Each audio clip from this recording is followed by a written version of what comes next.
in C program to enable us to include what? The header file. Okay? And if we are supposed to have some input and output functions in our program, we need to use this. This standard input and output is going to help us for the printf function and the scanf. Saying we are going to enter the values of n, and of course the values of n will be read. So for that reason, we'll need this library. And from this library, we need to proceed with the main function. So in main, curly bracket open, I need to declare my array. What's the name of the array? What's the name of the array? Look at it here. A. Which means the name of our array is A. So I initialize my array because we are talking about integers. A.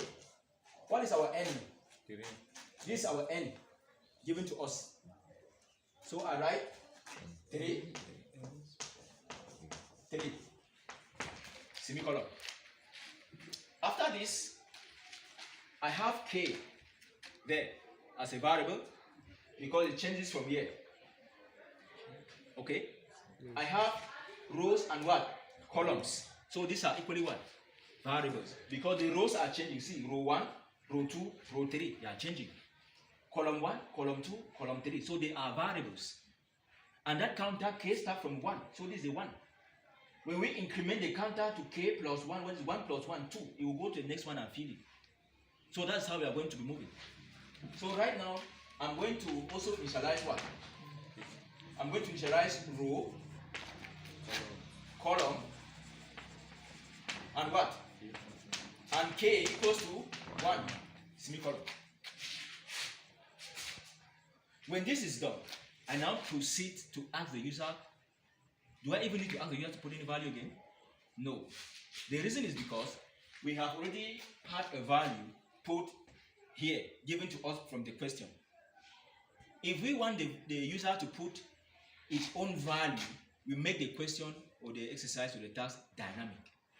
In such a way that instead of us putting this 3 by 3 here, we say put our n and ask the user now to put the value of n. And so we declare n to be what? A variable. Okay?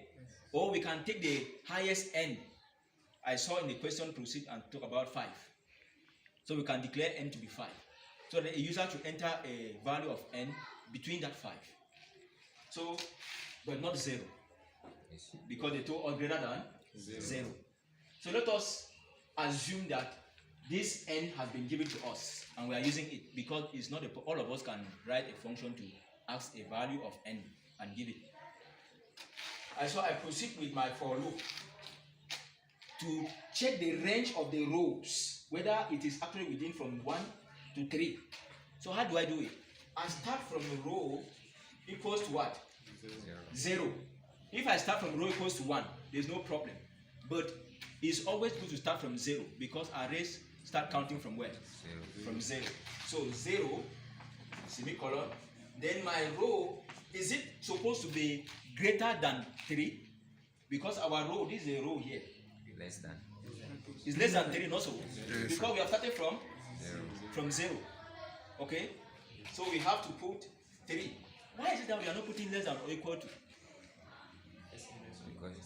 If you put less than or equal to, we are already out of the range. Okay? Because it's going to include now 3. I want to include 3. We are no longer in this range. We are out of the range and the program will misbehave. So semicolon. Then when I do this, less than this, is how to verify from 0 and be sure that it is from here to here and then increase. Increment. So we have plus, plus, row, plus, plus, curly bracket, open. This is for row. I need to equally verify the column.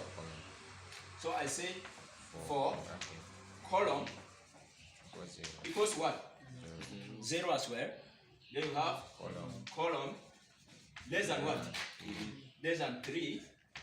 Then column plus plus curly bracket open again. Now I need this array at this point. I just write the array which is A. This time around I just write the row and the column. So I write row, column, equals to what? K. Semicolon. And then I increment. Alright? So I have now K equals what? K plus 1. I don't know whether I've understood this. Let me quickly run something here for you to see how it's going to work. I've not yet closed this. I'm going to close it down. So right here, if I have A equals to A of 0, 0, look at A, the row 0. So if I put 0 here, okay, then I put column 0. The value is what? K. So at this position in the array of row 0, column 0, we should put K, which is 1. It's going to fill it because this is row 0, column 0. 1 will enter here.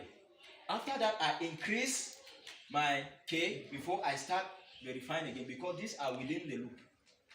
So right now, if I have K increase, this K now is different from this one. This K now is equals to what? K, which is this K, 1 plus 1. So K now is, this K now becomes what? 2. Just take it now and verify and go back here. Seeing this condition was true, it goes back here. This one changed to what? This one is still 0. This time around, this one is changes from 0 to what? 1. To 1 because we say column plus plus. So when we are coming back, we should increase the column number from 0 to 1. So we are having row 0, column 1, which is going to take what? The new value of K, because right now this K has been overwritten, which is 2. From 1 to what? 2 that we obtained here. So it's going to be 2, and that 2 will enter there. So right now, let me just close this bracket here. The for loop. This is inserting the values. This at this level, I have inserted the values, but you will not see